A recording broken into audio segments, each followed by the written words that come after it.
सत्ता का दूसरा कार्यकाल। और सवाल अब भी विपक्ष से। सवाल तो उससे होगा जिसके हाथ में ताकत हो, जिसके हाथ में पुलिस हो, संस्थाएं हो और मीडिया जिसके सामने नतमस्तक हो। सवाल तो उससे होगा ना। हम लेकर आए खबरों का एक ऐसा शो जिसमें सवाल होंगे सीधे, बेलाग और बेबाक उनसे जो सवालों से बचते हैं, जिनके हाथ में ताकत है। बेबाक सिर्फ द लाइव टीवी पर। द लाइव टीवी, सच सबसे आगे। नमस्कार, आप देख रहे हैं बेबाक। मैं अभिसार शर्मा। तो राजधानी दिल्ली के अंदर भी पेट्रोल के दाम अब 100 रुपए प्रति लीटर होने वाले हैं। मगर आगे कार्यक्रम में जाके जब मैं आपको बताने वाला हूं कि देश भर में इस वक्त पेट्रोल के दाम क्या हैं, आपकी होश फाख्ता हो जाने वाले हैं। मगर उससे पहले कि मैं पेट्रोल की और उससे जुड़ी राजनीति की चर्चा करूं, मैं आपको एक खबर दिखाना चाहता हूं। दोस्तों, आप जानते हैं इस वक्त चीन अंतरिक्ष में रिकॉर्ड बना रहा है। खबर क्या है, तस्वीर के साथ मैं आपको दिखा रहा हूं। रॉयटर्स की खबर है। Hundreds of miles above Earth, China made history with the first spacewalk outside its Tiangong station. China का एक अंतरिक्ष स्टेशन है जिसका नाम है टियांगोंग। और आप इस वीडियो में देख सकते हैं कि चाइना अपने इस स्टेशन के बाहर स्पेस वॉक कर रहा है। यानी कि इस तरह से चीन नए कीर्तिमान स्थापित कर रहा है। मैं जानता हूं भक्तों की बुद्धि इतनी सी होती है और अब वो कहेंगे, गद्दार, तू चीन की तारीफ कर रहा है। मुद्दा वो नहीं है। 2014 से पहले हमारी प्रतिस्पर्धा थी चीन के साथ, ब्रिटेन के साथ, अमेरिका के साथ, ऑस्ट्रेलिया के साथ। अब हमारी प्रतिस्पर्धा किससे हो रही है, मैं आपको बताता हूं। आपकी स्क्रीन पर यह खबर, आपकी स्क्रीन पर यह खबर क्या कहती है, मैं आपको बताता हूं कि प्रधानमंत्री नरेंद्र मोदी अब किन लोगों की फहरिस्त में आ गए हैं।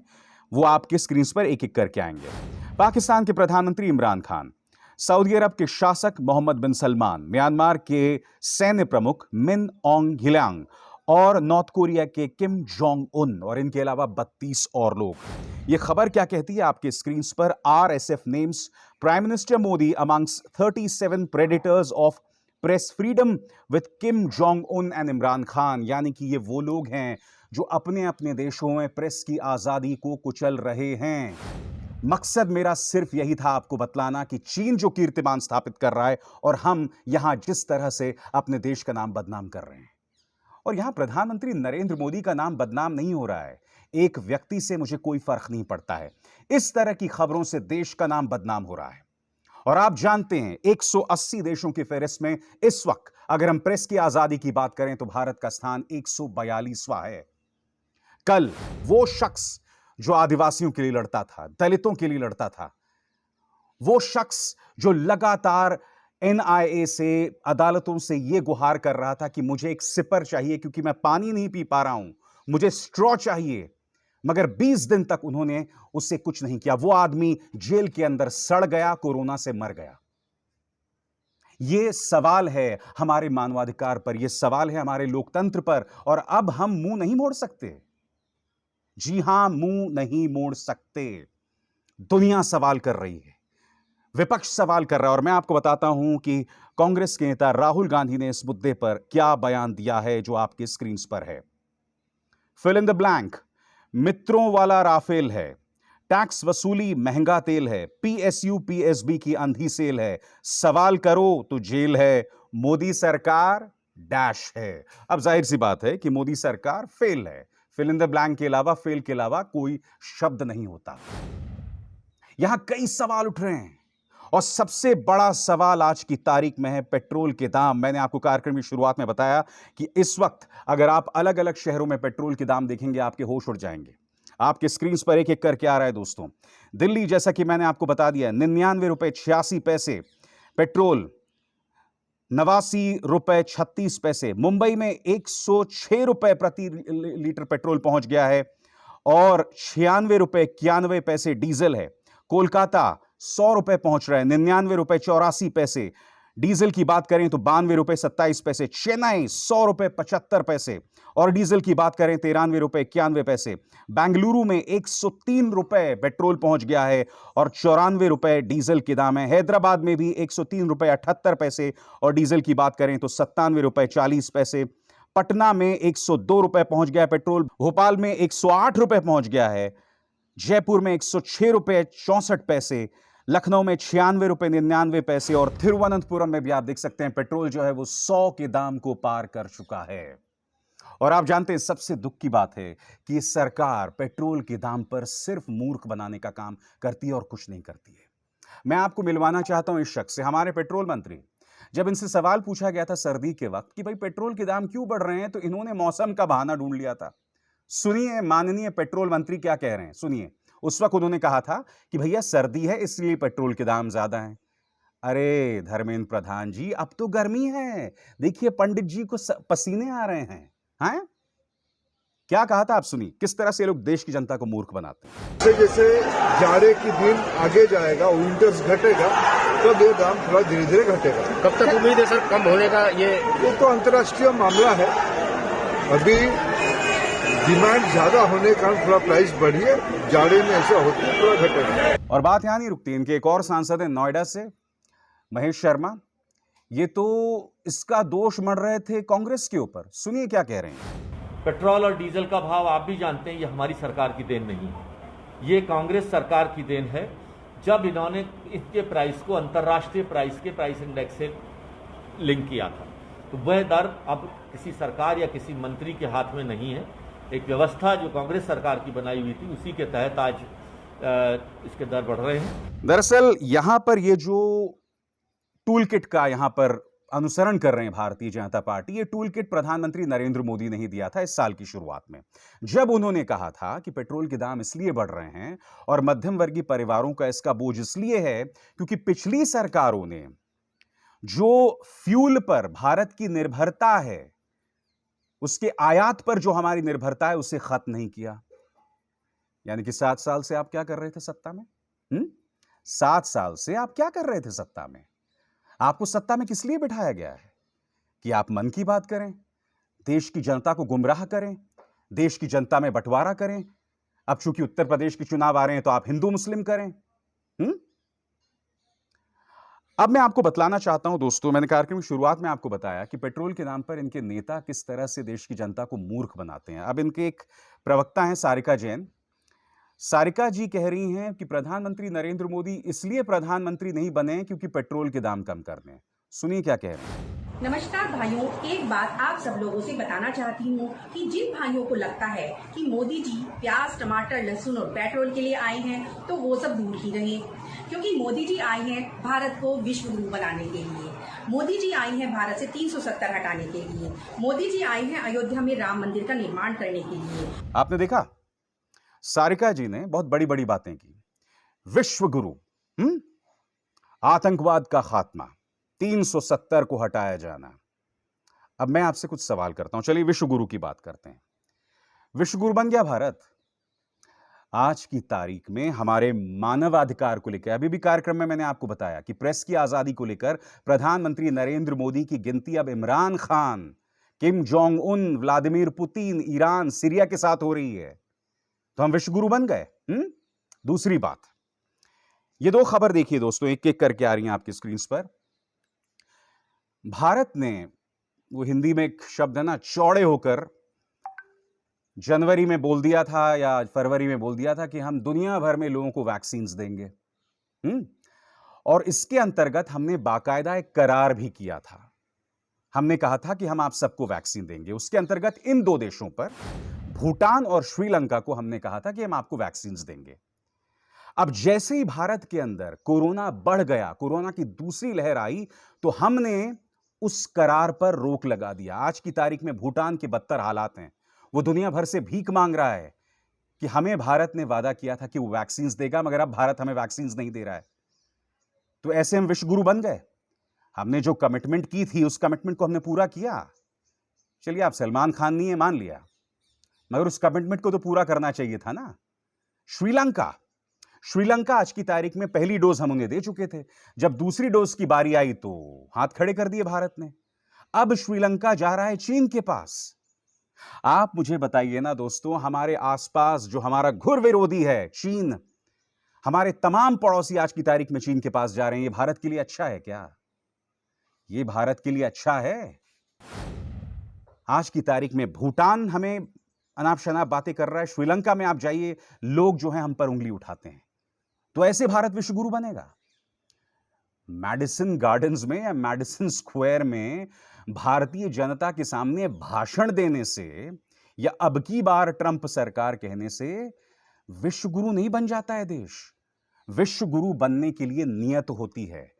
विश्व गुरु बनने के लिए आपको दुनिया को यह प्रमाणित करना होता है कि मानवाधिकार के मुद्दे पर आप मजबूत हैं। आप अपने देश में सवालों की अनुमति दे रहे हैं, क्योंकि जिस रिपोर्ट का जिक्र मैंने आपके सामने किया उसमें यही लिखा हुआ है कि प्रधानमंत्री नरेंद्र मोदी ने देश के जो धन्ना सेठ हैं उनके साथ गाढ़ी दोस्ती की है, और उस गाढ़ी दोस्ती के जरिए वो पत्रकारों पर दबाव डाल रहे हैं। क्योंकि आप जानते हैं जो तमाम धन्ना सेठ हैं, अंबानी हो, अडानी हो, ये जो तमाम लोग हैं उनका कब्जा है न्यूज चैनल्स पर। अब जाहिर सी बात है, कोई भी पत्रकार अगर प्रधानमंत्री नरेंद्र मोदी पर सवाल करेगा तो ये जो औद्योगिक घराने हैं उन पर दबाव बनाएंगे, तो वो सवाल कैसे करेगा? और अगर आप फिर सवाल करेंगे तो आपको न्यूज चैनल से निकाल दिया जाएगा, अखबारों से निकाल दिया जाएगा। इस तरह से बदनामी हो रही है। तो मैं पूछना चाहता हूं सारिका जी से, क्या देश इस तरह से विश्व गुरु बनेगा? फिर वो कहती है 370 हटाने के लिए। अरे वाह, कुछ दिनों पहले आपने फारूक अब्दुल्ला, उमर अब्दुल्ला, महबूबा मुफ्ती, इन सबको आतंकवादी बताकर नजरबंद करा दिया था धारा 370 हटाने के बाद। अमित शाह ने खुद इन्हें गुपकर गैंग बताया था। उसके बाद आप इन्हीं लोगों को दिल्ली में बुलाकर बातचीत करते हैं और इनसे कहते हैं कि हां, हम आने वाले दिनों में राज्य जो है उसका जो ओहदा है जम्मू कश्मीर का वो बहाल कर देंगे। तो फिर आपने उसे दो फाड़ करके उसे यूनियन टेरिटरी क्यों बना दिया? दिक्कत क्या है? ये जो पॉलिटिकल पार्टी है दोस्तों, वो सिर्फ और सिर्फ अपनी राजनीति करना जानती है। वो सिर्फ चुनाव जीतना जानती है और उसके सारे कदम उसी के इर्द गिर्द होते हैं। कुछ दिनों पहले प्रधानमंत्री ने, मुझे याद है साल 2015 की बात थी, देश की जनता को कहा था कि पेट्रोल के दाम कम हुए कि नहीं हुए, और ये इसलिए कम हुए क्योंकि मेरा नसीब अच्छा है। क्या तुम ऐसे शख्स पर एतबार करोगे जो बदनसीब है? पहले मैं चाहता हूं आप सुनिए 2015 में दिया गया बयान। मुद्दा था दिल्ली का चुनाव। सुनिए। अगर नसीब के कारण पेट्रोल के दाम कम होते हैं, अगर नसीब के कारण डीजल के दाम कम होते हैं, अगर नसीब के कारण सामान्य मानवी के जेब के पैसे बच जाते हैं, तो फिर बदनसीब को लाने की जरूरत क्या है मेरे भाइयों? अब हमारे विरोधी लोग कहते हैं कि ये तो मोदी नसीब वाला है इसलिए हुआ है।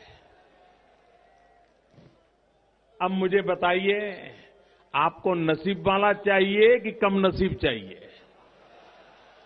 चलो भाई, मान लिया नसीब वाला है, लेकिन रुपया तो आपकी जेब में बचा ना।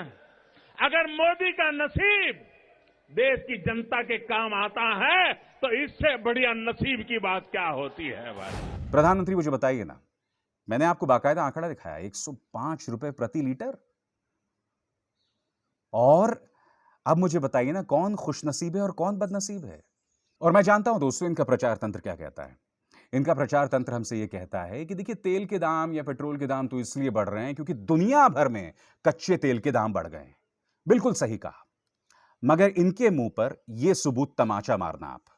खबर क्या है पहले मैं आपको बताता हूं। The price of Brent crude oil has risen by 47.1% to about $76.2 per barrel from $51.8 पर बैरल। बिल्कुल सही कहा था बीजेपी ने कि पहले कच्चे तेल के दाम थे $51.8 प्रति बैरल, और अब 47% की बढ़ोतरी हो गई है, वो है $76.2 प्रति बैरल। मगर अब मैं आपको एक और आंकड़ा दिखाना चाहता हूं। थोड़ा टाइम ट्रैवल करते हैं, पीछे चलते हैं, साल 2013 की तरफ चलते हैं। साल 2013 में कच्चे तेल की कीमत थी आपके स्क्रीन पर $101 प्रति बैरल, और उस वक्त भारत में पेट्रोल की कीमत थी ₹63.09 प्रति लीटर।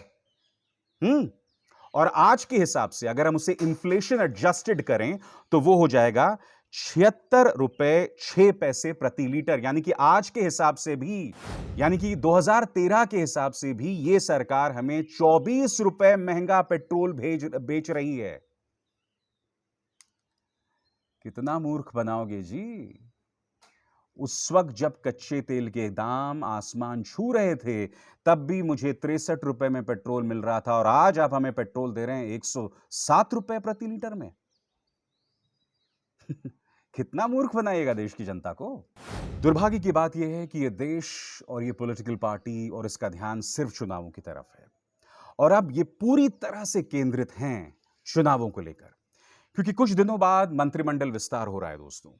मंत्रिमंडल विस्तार हो रहा है, इसलिए मंत्रिमंडल विस्तार में प्रधानमंत्री मोदी और नड्डा साहब का यह विचार होगा कि हमें उन लोगों को मंत्रिमंडल में लाना चाहिए जिन्होंने या तो अलग अलग राज्यों में तख्ता पलट में हमारी मदद की, जैसे कि ज्योतिरादित्य सिंधिया, या फिर चूंकि उत्तर प्रदेश में चुनाव है, पंजाब में चुनाव है, उत्तराखंड में चुनाव है, तो हमें ऐसे लोगों को मंत्रिमंडल में लाना चाहिए जो इस राज्य के रहने वाले हैं।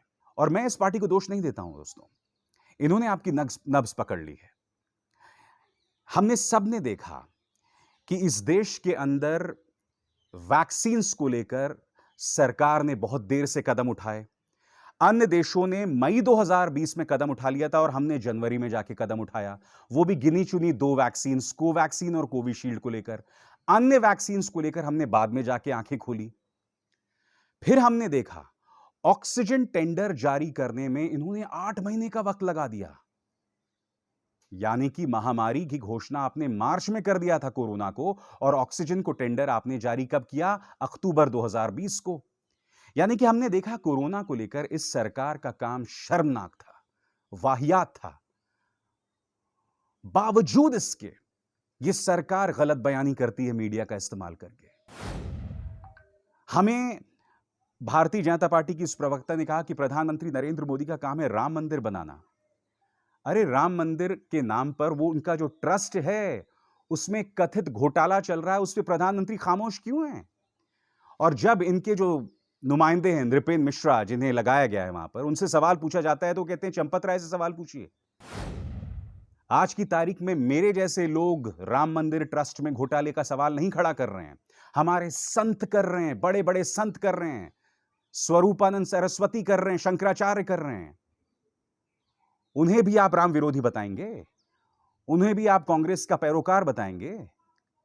बताइए, जो भी आप पर सवाल उठाए वो राम विरोधी है, देश विरोधी है।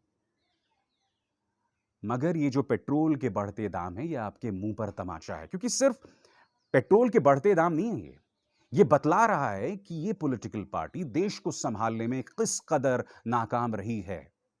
हकीकत ये है, इसके अलावा कुछ नहीं। आप आए दाएं बाएं करते रहिए, उससे कोई फर्क नहीं पड़ने वाला है। मैं जानता हूं उत्तर प्रदेश के चुनाव आएंगे, आप फिर हिंदू मुस्लिम करेंगे, और यही वजह है कि आप ओवैसी को बढ़ा रहे हैं। यही वजह है कि योगी आदित्यनाथ आगे कहते हैं कि हम ओवैसी जी का जवाब देंगे, ओवैसी जी का जवाब देंगे। क्यों? क्योंकि ये आपको सूट करता है कि उत्तर प्रदेश चुनाव के अंदर ओवैसी बनाम योगी हो जाए, क्योंकि जैसे हिंदू वर्सेस मुस्लिम होगा, भारतीय जनता पार्टी की जेब में 300 सीटें होंगी। क्योंकि आप नहीं चाहते हैं कि असली मुद्दों पर चुनाव हो। आप नहीं चाहते हैं कि कोरोना के अंदर जो आपकी आपराधिक उदासीनता रही है उस पर चुनाव हो। आप नहीं चाहते हैं कि आपने किसानों की जिस तरह से बेइज्जती की उस पर चुनाव हो। आप नहीं चाहते हैं कि जिस तरह से महंगाई बढ़ रही है उत्तर प्रदेश के अंदर उस पर चुनाव हो, जो हाहाकार मचा हुआ है। क्योंकि जैसे ही आप धर्म का धतूरा चटाते हैं, जनता सब कुछ भूल जाती है। दोष जनता का है, मैं मानता हूं, मगर आप भारतीय जनता पार्टी इस देश की जनता को क्या सीख दे रहे हैं, यह भी सोचिएगा। बेबाक पे बस इतना ही। अभिसार शर्मा को दीजिए इजाजत। नमस्कार। द लाइव टीवी, सच सबसे आगे।